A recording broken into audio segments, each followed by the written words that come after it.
అనుదిన నిత్యజీవపు మాటలు. దేవుని నామానికి మహిమ కలుగునుగాక. దేవుని వాక్యాన్ని చదువుకుందాము.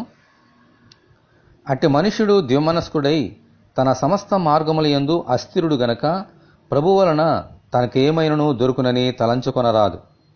యాకోబు రాసిన పత్రిక 1వ అధ్యాయము 7-8 వచనములు.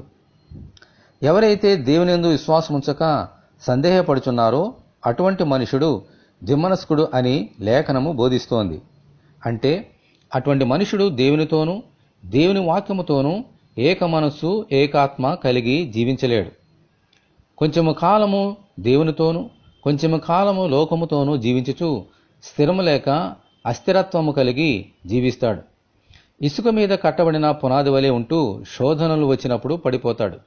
ఇటువంటి అస్థిరమైన వారు దేవుని యొద్ద నుండి ఏమీ పొందుకోలేరు. పొందుకోవాలని ఆశపడినా దేవుడు వారికి ఏమీ అనుగ్రహింపడు. ఏమాత్రమును సందేహింపక స్థిరత్వము కలిగి ఏక మనస్సు కలిగి విశ్వాసంతో అడిగినప్పుడు మాత్రమే దేవుడు మనకు సమస్తమును అనుగ్రహిస్తారు.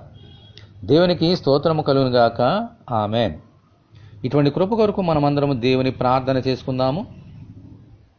విశ్వాసమును కర్తైన ప్రభువా, మీకు వందనములు.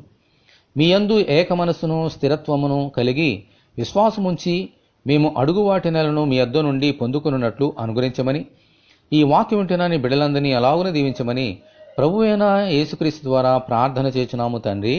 ఆమేన్.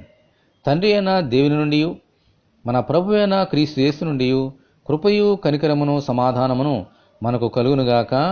ఆమేన్. పరిశుద్ధ దేవుని మందిరం.